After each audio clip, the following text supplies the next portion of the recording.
Добро вечер во емисијата 360 степени на Алсат. Еве ги темите за ова издание. Според некои анализи, председателот Румен Радев ви ги врзал рацете со заклучоците од неодамнешниот состанок на Консултативниот совет за национална безбедност и го спласнал вашиот ентузијазам за нов пристап во дијалогот со Република Северна Македонија. Дали и вие ги доживувате на таков начин заклучоците од Советот за безбедност кај председателот Радев? Не, напротив. Интервју со бугарскиот премиер пред неговото доаѓање во Скопје. Alle Voraussetzungen für den Beginn der Beitrittsverhandlungen sind erfüllt.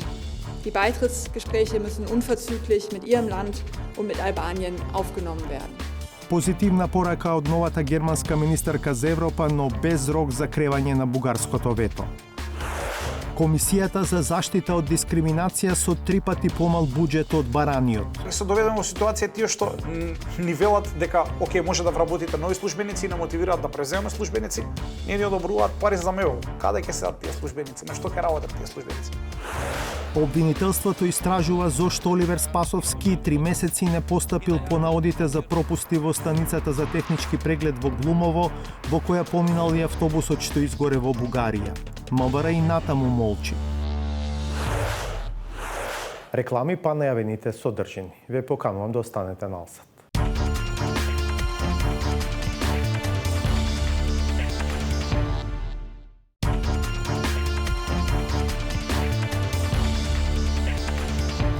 Гледате 360 степени. Бугарскиот премиер Кирил Петков, кој утре доаѓа во прва посета на Скопје, во интервју за 360 степени одрекува дека председателот Румен Радев со заклучоците од неодамно одржаниот состанок на Консултативниот совет за национална безбедност му ги врзал рацете и го спласнал ентузијазмот на Петков за нов пристап во дијалогот со Северна Македонија.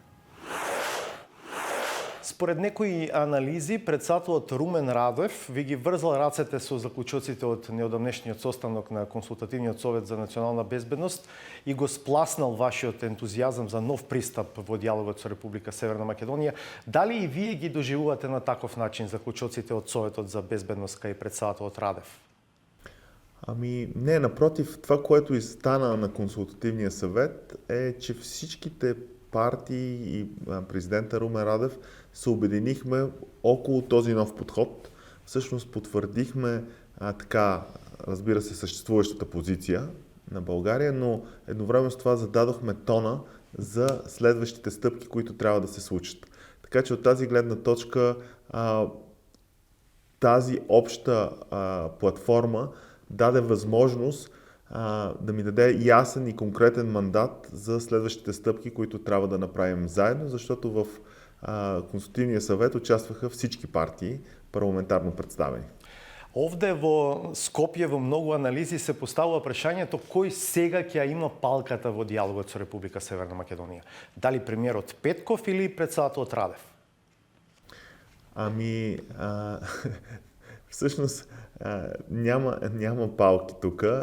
Имаме ясен план за действие и всъщност и това, от което наистина ще зависи колко добре и колко бързо се предвижват нещата, ще бъде на база на реално постигнатите резултати. Во интервјуто бугарскиот премиер го опрашуваме што конкретно треба да се очекува од утрешните средби во Скопје, кој е неговиот став за комплексот идентитетско-јазични прашања, што мисли за понудата од Макрон за олеснување на дијалогот, кога би можело да се очекува кревање на бугарското вето за земјава во ЕУ. Разговорот со Кирил Петков ќе го видите малку подоцна во емисијата. На истата тема. Новата германска министерка за Европа Ана Лирман, која доаѓа од редовите на Зелените, денеска во Скопје ја повтори пораката што ја слушавме и од претходната влада во Берлин. Дека условите за почеток на пристапни преговори на Северна Македонија со Европската унија се исполнети и дека тој процес треба да почне неодложно. Но Лирман одбегна да зборува за рок за кревање на бугарското вето. Владимир Мирчевски за пораките од посетата на германската министерка во првите часови од мандатот на новата влада на Димитар Ковачевски. Две јасни пораки и едно неодговорено прашање. Вака може да се сумира денешната неколку часовна посета на германската министерка за Европа Ана Лирман, која во Скопје беше првата соговорничка на новоизбраниот премиер Димитар Ковачевски. Освен што дојде да ги слушне позициите на овдешните ново-стари власти, германската министерка, која како и незиниот домаќин на кусата прес-конференција Бојан Маричич е нова во ресорот, пренеси неколку пораки од владата во Берлин која стапи на должност минатиот месец. Die EU steht gegenüber Nordmazedonien im Wort. Alle Voraussetzungen für den Beginn der Beitrittsverhandlungen sind erfüllt. Die Beitrittsgespräche müssen unverzüglich mit Ihrem Land und mit Albanien aufgenommen werden. Deutschland wird sich weiter aktiv dafür einsetzen. Втората порака која Лирман ја испорачи и два пати ја повтори во текот на пресконференцијата беше дека Берлин обстојува на позицијата дека билатералните прашања меѓу Скопје и Софија треба да се решаваат на тоа ниво, без да се вметнуваат во преговарачкиот процес. Ова може да се смета за одговор на бугарското инсистирање за вклучување на билатералното прашање во преговарачката рамка за Северна Македонија, на што се противат Скопје, но и повеќе земји членки на Европската Унија. Für uns gilt weiterhin, bilaterale Fragen müssen auch bilateral gelöst werden. Und das unabhängig vom EU-Beitrittsprozess. Ich freue mich in diesem Zusammenhang, dass Nordmazedonien und Bulgarien aktiv an einer Lösung der Blockade arbeiten. Германската министерка избегна да одговори на прашањето за можна временска рамка за кревање на бугарското вето. За рокови не сака да зборува ниту наследникот на Никола Димитров на позицијата вице-премиер за европски прашања. Немавме ќар од лицитирањето со датуми, вели Маричич. Не мислам дека е корисно ниту за граѓаните, ниту за процесот да се спомнуваат временски рамки, затоа што тоа до сега не ни донесе успех, но исто така тоа не значи дека треба и да нема некоја динамика на функционирање на работа. Мислам дека утрешната посета ќе биде добра за воспоставување на динамиката во која што ќе се формираат и ќе работат и работните групи и двете влади на изнаоѓање на решенија на отворените прашања. Неофицијално, иако рокови јавно не се споменуваат и нема да се споменуваат, и новата влада во Германија, како и актуелното француско председателство со Унијата, целат на јуни како датум кога би се одржале првите меѓувладини конференции со Северна Македонија и со Албанија. До тогаш, новата динамика и содржина во диалогот Софија-Скопје треба да го овозможат тоа. Обвинителството истражува зошто Оливер Спасовски 3 месеци не постапил по наодите за пропусти во станицата за технички преглед во Глумово, во која поминал и автобусот што изгоре во Бугарија. МВР и натаму молчи.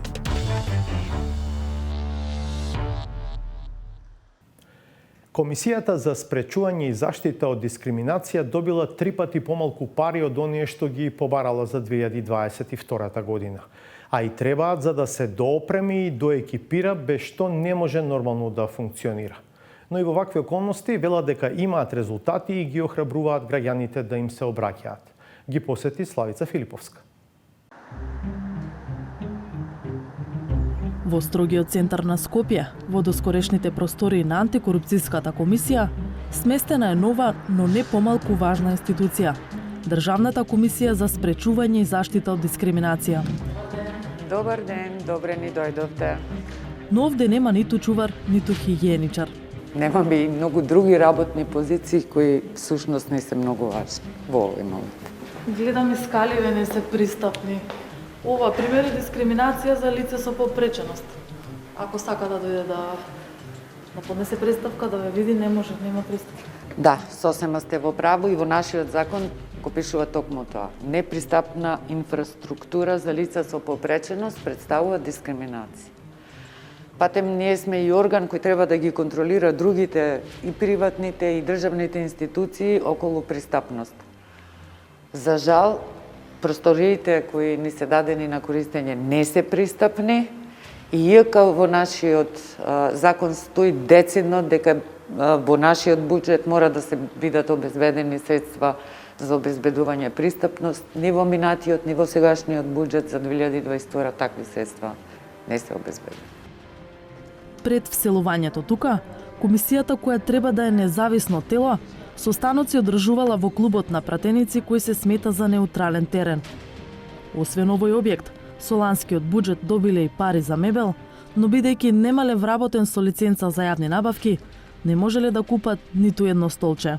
Масата што гледате и столчињата ни се донација и благодарност за тоа од холандската амбасада, но првите 4-5 искршени столчиња и 2 статични компјутери производство 2011 редонирани од Македонскиот центар за меѓународна соработка, ги изработивме првите 100 предмети.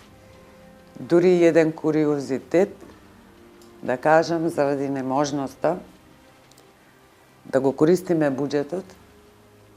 Дали знаете дека уписот во Централен регистар, кој чини одредена сума пари, го плативме од сопствените джепови, бидејќи тогаш се уште не можевме да оствариме плата без да бидеме регистрирани. Комисијата се уште не е целосно екипирана. Од вкупно 7 члена избрани во собранието останаа 6 мина, откако една членка си поднесе оставка од лични причини. Сепак, изминатата година комисијата работела на вкупно 169 представки. Во 35 предмети утврдиле дискриминација. 40 случаи се уште се активни, а има и предмети во кои не е утврдена дискриминација, кои се отфрлени од различни причини или за кои е запрена постапката. Представките најчесто се однесуваат на дискриминација во однос на работата и работните односи и пристапот до јавни добра и услуги.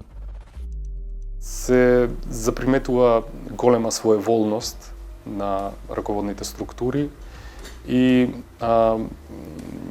со оглед на тоа колку е политички поларизирано нашето општество, работниците во јавните служби го чувствуваат тоа многу добро, затоа што ќе се промени власта, ќе дојде некој друг, па се маргинализираат, се шиканираат, се сегрегираат, се дискриминираат. Граѓаните кои работат во јавниот сектор се малце повеќе знаат како работат институциите и како можат да се заштитат, затоа што се веќе внатре во системот и веројатно и затоа можеби повеќе си ги бараат правата. Меѓутоа тоа не значи дека во приватниот сектор нема дискриминација. Најтипичниот пример за дискриминација комисијата го увидела во затвор. Имавме затвореник каде што издржува казна затвор, а не му се дадени услови за издржување на казната затвор. Тоа лице е во инвалидска количка со целосна физичка попреченост и тоа е на некој начин тортура за време на издржувањето на казната затвор.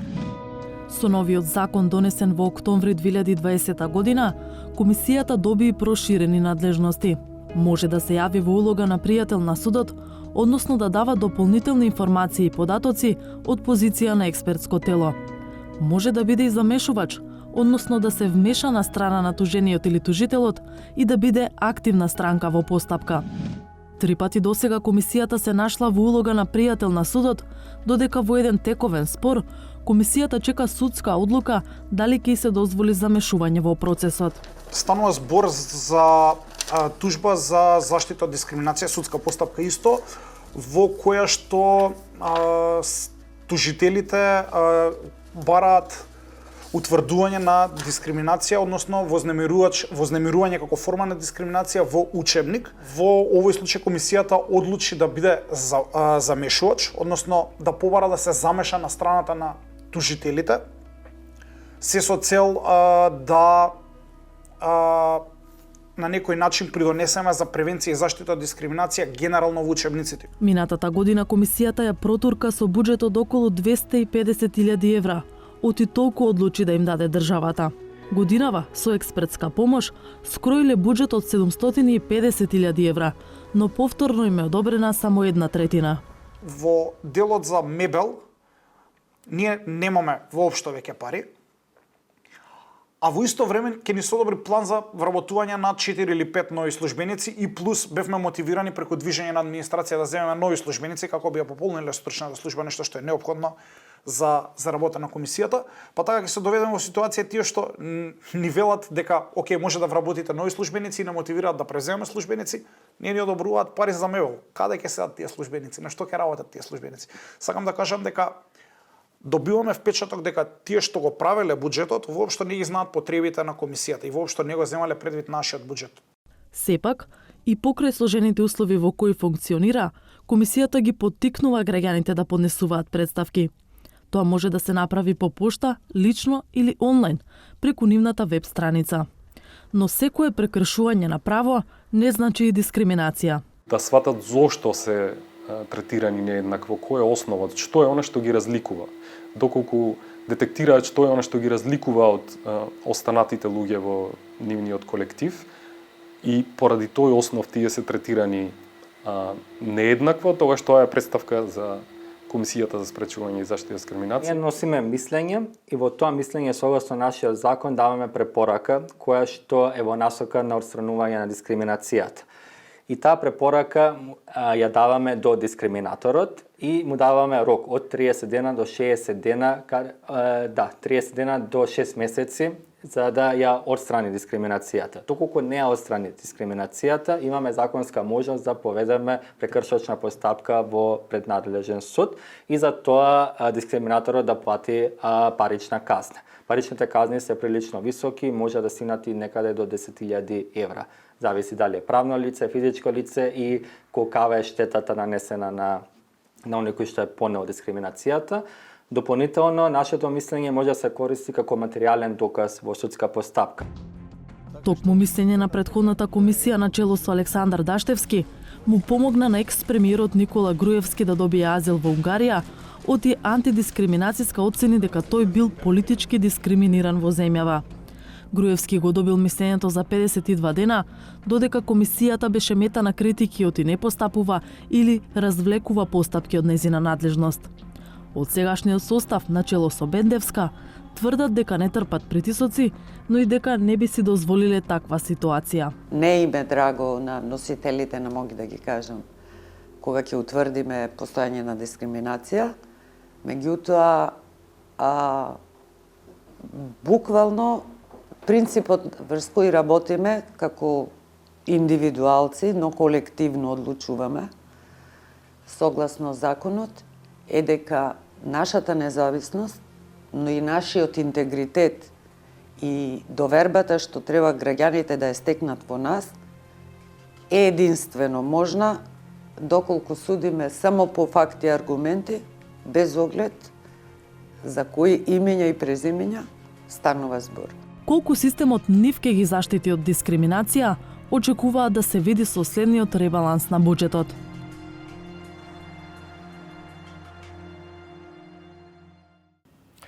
Ни трага, ни глас од Оливер Спасовски за случајот што го обелодени пред Нова година 360 степени, поврзан со станицата за технички преглед во Скопско Глумово, во која во октомври на последен технички поминал и автобусот на Бесатранс што изгоре во Бугарија. Министерот и Министерството упорно избегнуваат одговор на прашањето. Зошто станицата е затворена во ноември, само 3 дена по трагедијата во Бугарија, а врз основа на наоди за пропусти утврдени уште во август, и зошто за тоа не е информирана јавноста. Од јавното обвинителство стигна известување дека постапуваат. Ирена Каревска го следи овој случај. Основното јавно обвинителство Скопје истражува зошто во МВР повеќе од 3 месеци го чувале во фиока решението за привремена забрана за работа на станицата за технички преглед Вија Комерц, во која на последна контрола бил и автобусот што изгоре во Бугарија. За технички не работи сега. Министерот Оливер Спасовски и неговиот кабинет и натаму молчат, зошто станицата е затворена веднаш по трагедијата во Бугарија, иако пропустите во работата биле откриени многу порано. По сторијата на 360 степени одговори побараа и дел од партиите. Поддржувате министер кој 3 месеци во фиока го чува предметот за затворање на станицата за технички преглед, во која бил регистриран кобниот автобус на Бесатранс. Министерот Оливер Спасовски мора да одговори зошто дозволил ова станица да работи уште 3,5 месеци откако биле констатирани неправилностите и до кога мислел да дозволи да работи ова техничка станица. Дали и зошто се тактизирало?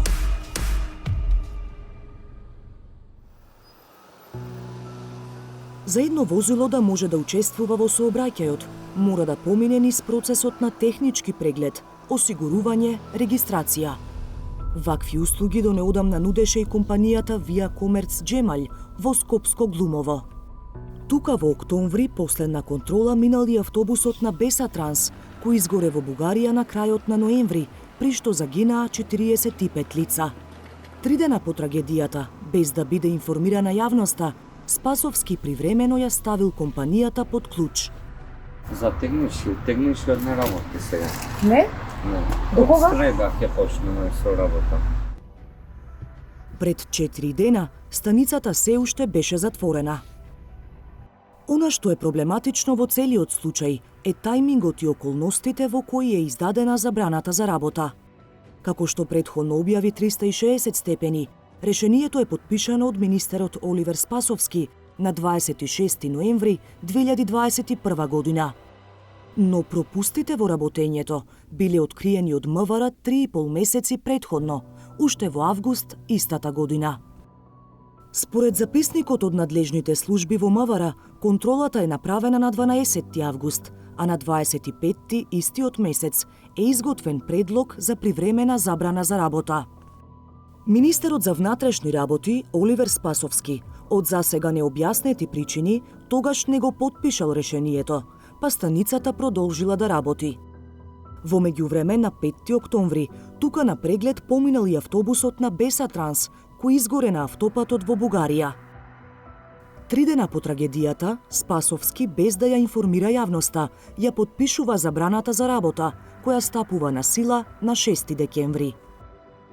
Во решението за забрана за работа, Спасовски се повикува на пропустите откриени во август. Тогаш, меѓу другото, било констатирано дека станицата не ги води потребните регистри на возила на кои им е извршен технички преглед, но и дека во контролата учествуваат нестручни лица, со што се доведува во прашање безбедноста во сообраќајот. Зошто забраната за работа на станицата е издадена веднаш по трагедијата во Бугарија, а не 3,5 месеци претходно, кога бил изготвен таков предлог од надлежните служби? И покрај неколкуте наши обиди да добиеме објаснување од МВР, до денеска овој владин ресор не одговори на ниту едно прашање на 360 степени поврзано со темата. Временската разлика меѓу надзорот и решението за забраната за работа ја спорела и компанијата Via Commerce. Тој факт може да се види во пресудата на Управниот суд по тужбата на станицата за технички преглед за решението на МВР. Доколку органот смета дека тужителот треба да постапи по записникот, истиот е изготвен 2 месеца пред да биде изготвено оспореното решение. Во меѓувреме, доколку со решението се бара да се постапи по истиот записник, од петитумот не се знае по која контрола треба да постапи, бидејќи тужениот орган не извршил контрола дали тие недостатоци били отстранети, туку по протек на 60 дена од таа контрола изготвил решение со кое го задолжил тужителот во рок од 30 дена да отстранува некои недостатоци. Полномошникот на тужителот смета дека постои голема временска разлика за да се постапи по тој записник. Во тужбата Via Commerce се жалеле дека не се точни наудите на МВР дека технички преглед вршеле нестручни лица, меѓу кои феријален практикант и управителот на фирмата, и дека немаат регистар на возила. Се бранат дека при надзорот вработено лице само не можело во моментот да ги најде записниците од возилата и дека лицата без овластувања затекнати при надзорот не вршеле технички преглед, туку само наблюдувале. Тужбените наводи Управниот суд ги оценил како неосновани и досудил во полза на МВР. Ваквите незаконитости биле констатирани на лице место во текот на контролата, а овластеното правно лице за вршење технички преглед на возила е должно трајно да ги исполнува условите пропишани со законски одредби и соодветни подзаконски акти. Пишува меѓу другото во одлуката на Управниот суд. Со решението за привремена забрана за работа од 26 ноември, на Via Commerce и беше даден рок од 30 дена да ги отстрани констатираните пропусти или во спротивно да и биде одземено овластувањето за вршење технички преглед. Но рокот веќе истече, а станицата се уште не работи. Не работиме. А кога ќе работите? Докаде е евентуалното отстранување на пропустите и дали е можно МВР да и го одземе овластувањето за технички преглед на Via Commerce? Прашавме и во Министерството, и во компанијата, но не добивме одговор. Собственикот на станицата за технички преглед, Джемал Нуиши, не сакаше да одговори на нашите прашања и се повика на изјавата дадена за вестите на ТВ Алсат, во која вели дека работат на отстранување на недостатоците. Решението за привремена забрана за вршење на технички преглед нема никаква врска со автобусот на Бесатранс. Решението ние го почитуваме и моментално не работиме. Откако на крајот на декември објавивме дека решението за привремена забрана за работа на Вија Комерц чекало на подпис 3,5 месеци, прва реагираше антикорупцијската комисија. Го повика обвинителството да ја прошири предистрагата за работата на Бесатранс, чиј автобус изгоре во Бугарија, и постапувањето на надлежните органи. Од обвинителството тврдат дека ги испитуваат и околностите во кои била затворена станицата за технички преглед во која поминал автобусот. Во рамки на постапката на ОЈО Скопје поврзана со работата на правниот субјект Бесатранс и постапувањето на другите надлежни органи, се испитуваат сите околности, вклучувајќи ги и тие што ги наведувате. При тоа, интензивно се преземаат дејствија за утврдување на фактите, но за цел да не и се наштети на постапката, во оваа фаза не сме во можност да споделиме повеќе детали. За молкот од МВР, еден од ретките ресори за кои Димитар Ковачевски не предложи ново решение, туку доверба му даде на актуелниот министер Спасовски, го прашавме за став и до вчерашниот вице-премиер за борба против корупција. Љупчо Николовски беше прв промотор на етичкиот кодекс за владини функционери, кој ги обврзува министрите на отчетност, транспарентност и почитување на законите. Прашањата ги поставивме минатата недела, но не добивме одговор, со образложение дека од денеска има нов вице-премиер за борба против корупцијата. Став побаравме и од Ковачевски, за тоа дали го имал во предвид случајот кога го предложил Спасовски да остане на чело на МВР. Но како и МВР, и од СДСМ одбраа да молчат.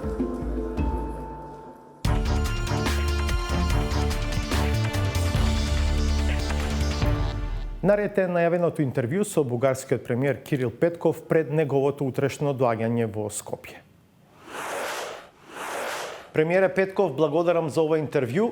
Што може да очекуваме како резултат од вашата прва посета на Скопје?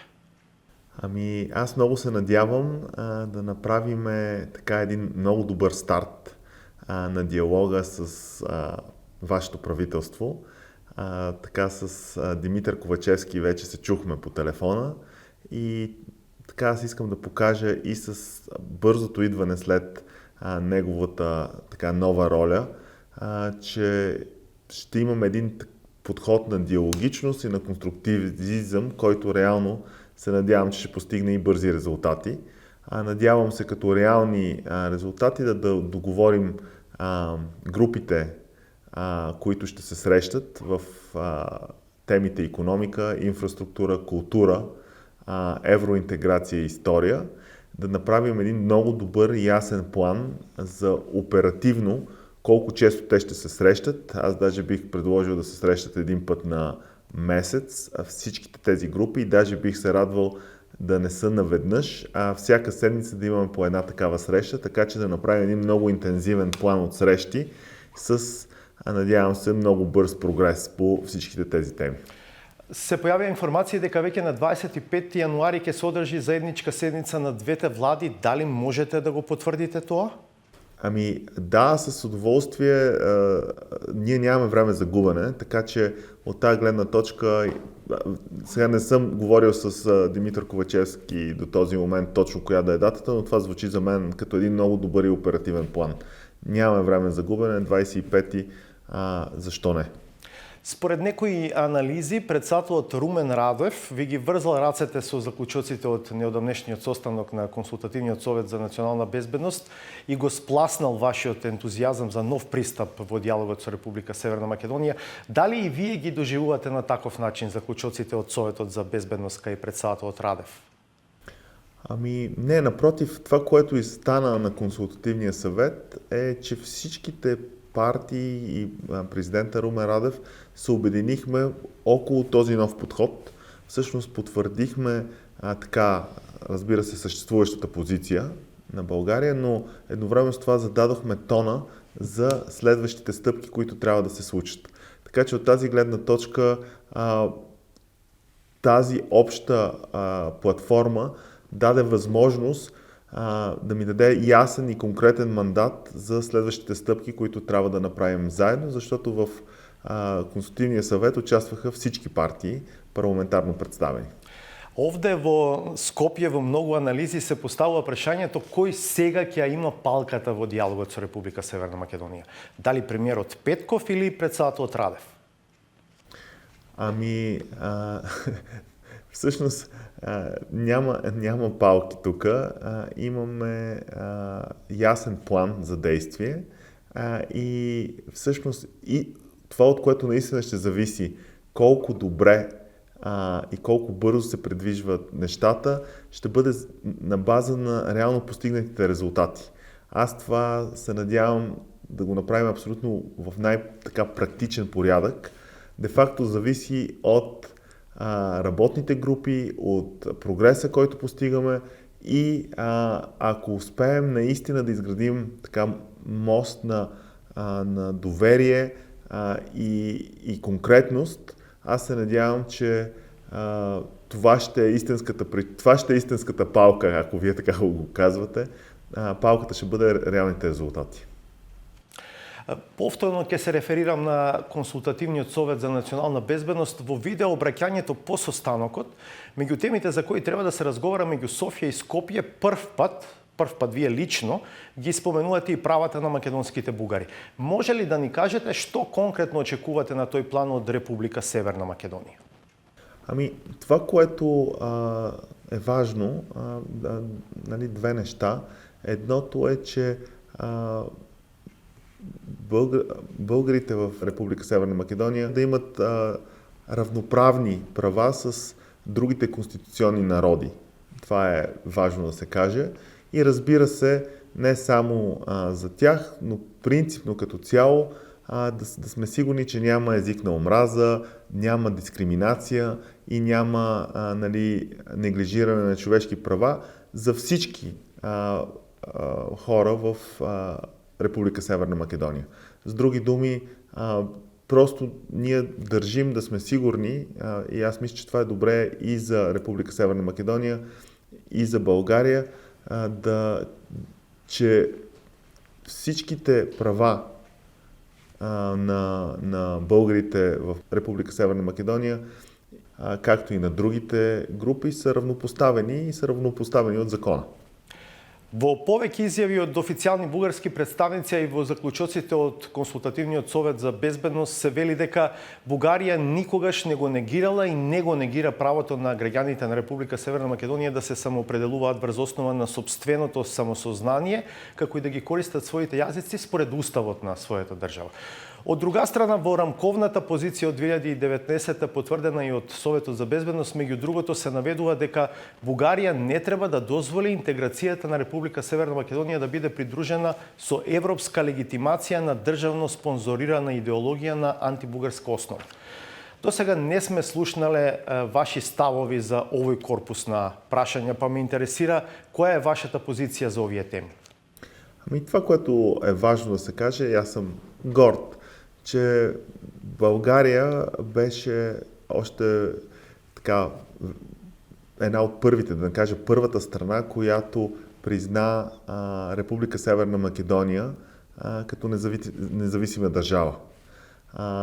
Като с това признание ние всъщност реално казахме, че като всяка една самостоятелна държава, тя трябва да се самоопределя и ние не се месиме в вътрешните политики на тази независима държава. Така че от тази гледна точка, още с този акт на признаване, ние сме казали всичко това.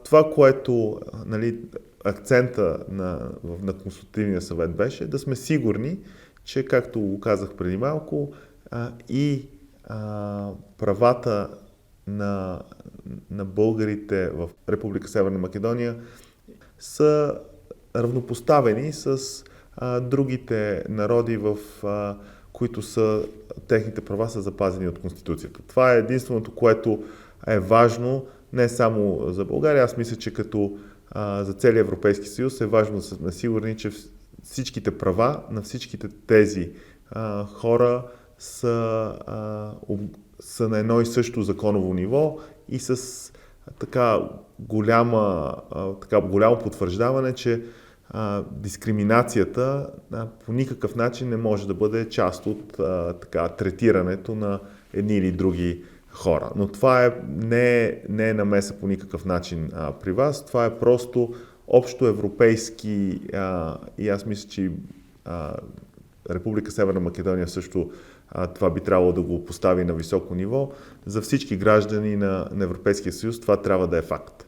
Така че от тази гледна точка много ясно искам да кажа, радвам се, че бяхме още преди толкова години признали Република Северна Македония за независима държава, с всичките права, което една независима държава трябва да има. Тук въпросът е да сме сигурни, че не допускаме някакви такива националистически настроения да дават повод на дискриминация. Господин Петков, на едно принципиално ниво, дека со признавањето на државата сте го признале правото на самоопределување на граѓаните и така натаму, звучи коректно, но ако ги читаме рамковната позиција од 2019, декларацијата на 44-тото Народно собрание, таму има ставови што одат надвор од оваа принципијална позиција. Например, особено во делот на именувањето на јазикот, на македонскиот јазик. Мислите ли дека во рамките на таа рамковна позиција и таа декларација на Народното собрание може да се најде решение? Това, което Консултативният съвет завърши, е, че ние потвърждаваме си по принцип нашите позиции до този момент, но всъщност това, което аз се надявам, е в следващите месеци и със следващите седмици всичките тези специфични индивидуални въпроси, защото аз съм сигурен, че един диалог изисква от двете страни да може да адресираме проблемите, които всяка една от страните вижда, да може да ги адресираме в най-конкретен смисъл и ако имаме конструктивния диалог, аз съм сигурен, че има решение за всеки един проблем. Казвайки го това, самия детайл, който и вие в момента казвате, предполагам, че ще бъде обсъден и точно на тези срещи. Като цяло, това, което всичките партии се обединиха около масата на Консултативния съвет, е, че ние потвърждаваме съществуващата позиция, но и я надграждаме с този конструктивен тон и с тези работни групи, с истинското желание, и това тук трябва да се каже много силно, с истинското желание да видим пътя на Република Северна Македония към членството на Европейския съюз. Емануел Макрон, председателот на Франција, чија земја, знаеме, председала со Советот на Европската унија во овие 6 месеци, преку изјави на амбасадорите во Софија и во Скопје се понуди за олеснувач на диалогот меѓу Република Бугарија и Република Северна Македонија. Што мислите вие? Ќе ви биде ли потребна таква помош? Знаете ли какво се надявам? И това е много важно да се каже. Аз съм сигурен, че и властите в Република Северна Македония ще го разберат и ще го подкрепят. Време е ние заедно да решим тези въпроси и ние като две добросъседски държави, които имаме уважение един към друг, трябва да можем да го направим без ничия друга помощ. Аз мисля, че политическата ни култура и готовността да имаме добросъседство и конструктивизъм във всички тези теми, не ни трябват посредници. Трябва ние да си свършим работата и по този начин всеки от нас ще бъде много по-убеден, когато знаем, че това е резултат на нашите усилия между двете страни. Предлагам от тук нататък ние сме идеята е, ние вече сме част от европейското семейство, вие ще влезете в това семейство в бъдещето. Да, координацията с нашите европейски партньори винаги е добре, но за решаването на проблемите ние трябва да разчитаме на работата между самите нашите две държави. Няма смисъл да вкарваме посредници. Най-малкото ние си разбираме проблемите най-добре и другото е, че ние имаме най-голяма полза от решаването им. Така че от тази гледна точка аз наистина наблягам на факта, че сме способни като две държави директно да вземем решенията по важните за нас въпроси. Предпоставувам дека сте свесен од и главното прашање во Скопје е дали и кога Бугарија може да го крене ветото за Република Северна Македонија во Европската Унија. Во првите ваши изјави по преземањето на функцијата на прашањата за евентуално укинување на ветото зборувавте за 6-месечен рок во кој работните групи би добиле шанса да постигнат резултат. Но на тоа ви реплицираа претседателот Радев, други ви забележаа дека не треба да се зборува за рокови, туку за реални резултати. Впрочем, таков е и заклучокот од Советот за безбедност. Дали се уште верувате дека до јуни е можен пробив? Да, това, което мисля, че е най-важното да се каже, е, че зависи от успехите, които постигнем. Ако успеем да постигнем реални успехи по всичките тези въпроси, които си задаваме един на друг и ги решим по най-конструктивния начин, това ще определи крайния срок, в който ще можем заедно да минем в следващия етап, което аз искам да декларирам, че е моята така съвсем откровенна и истински стремеж това да се случи и да се случи в най-бързия срок, но този срок е изцяло функция реално на какъв прогрес ние ще постигнем заедно.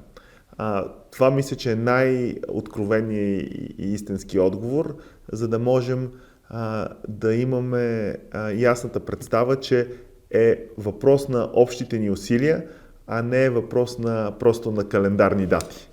Защото ако сме много успешни, тези дати са по-близо. Ако имаме проблеми, които не успеем да решим, тогава това става проблем. Като цяло, програмата, която аз зададох и се надявам да направим заедно, е, че в следващите 6 месеца тези работни групи наистина да се срещат по един път на месец. Те са 5 от тях, което означава, че всяка седмица от тук в следващите 6 месеца аз очаквам да имаме една програма за срещи. На базата на резултатите от там нататък се надявам, че ще може да прогресираме по важната за Република Северна Македония тема максимално бързо. Господине Петков, ви благодарам за ова интервју. И аз благодаря. По интервјуто со бугарскиот премиер ќе одиме на уште една пауза за реклами, по која ќе го видиме новото издание на Саботажата.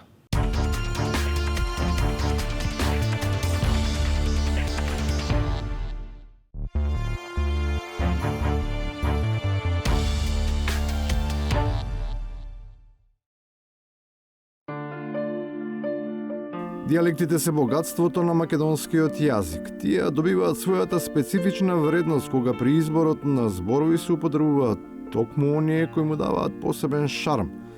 Особено кога се вметнуваат елементи со кои се добива форма, со која дополнително се акцентира нивото на опасност со која се соочил нивниот корисник. Тоа бе грени геба, за каш си беа диги. Друго? Тоа и Павло Мурат, тоа е як Павел беше туде. Од каде мораше да излезе брати за да се спаси? Преку прозорец да го еба. Како да рече, џабо да го еба. За разлика од тој што извлекол жива глава, некому му немало спас, ама тоа во разговорниот речник редовно се третира како не толку важен чин. Па на оној што заминал, всушност му се посакува пријатен престој на местото каде што се упатил, без да си има предвид дека оттаму нема враќање. Сак си дојдеш до песма е пошто добро. Не може ба се да ти кажам, зална е за овога, сак е копано. Добро. Па нема везе што нека живи здраво. Нема згодно. А оние кои навистина живи и здрави дошле на овој свет, уште од пелени се соочуваат со политичка инструментализација. Само така може да се протолкува намерата на еден градоначалник, кој со своето однесување сигурно не сакал да одглуми патронажна сестра, туку да покаже сила, моќ и ароганција. Со никаква најава, ниту кај директорот, ниту кај главната медицинска сестра, ниту кај раководителот на оддел за гинекологија, ниту пак кај дежурниот лекар, да ги прескокне сите овие инстанци, да се појави на вратата на акушерско одделение во термин кој што тој сметал дека треба да биде таму, неполни 3,5 часа по поредување на пациентката. А по породувањето во главниот град, очигледно е дека организацијата од која доаѓа првата скопска дама се соочува со сериозни предизвици, кои може би биле причина таа да го напушти чедото кое го негуваше речиси една деценија. Дури најинформираните имаат проблем да назначат кого всушност таа раководела. Дали вие знаете една членка на Сојуз на стопански камари? Сега да кажете. Па јас знам. Кој? Членка како фирма? Да. Знаеш некоја? Знам, сигурно знам, само треба да размислам. Не знаеш. Многу работи не се знаат, но за нив се разбира од кога ќе се вкусат. Каков ќе биде тој, кисел или благ, изгледа не зависи многу од изборот, туку од среќата. Како жена ти што си го земал непробано, и зрното ќе си го земеш, гроздачето непробано и што ти биде на късмет. И на крајот, кога на вистина фали и среќа, ама и знаење и умешност. И согласно најмодерните стандарди ќе изградиме водоводна мрежа во сите населени места каде што ги нема. Во македонската политичка традиција е да се градат потемкинови села. Најважно е на гласачите само да им се пушти водичка. Ве поздравувам на крајот на уште едно издание на 360 степени. Следното е в петок во 22 часот. На Алсат следуваат вести на македонски јазик. Останете и погледнете ги. Пријатно!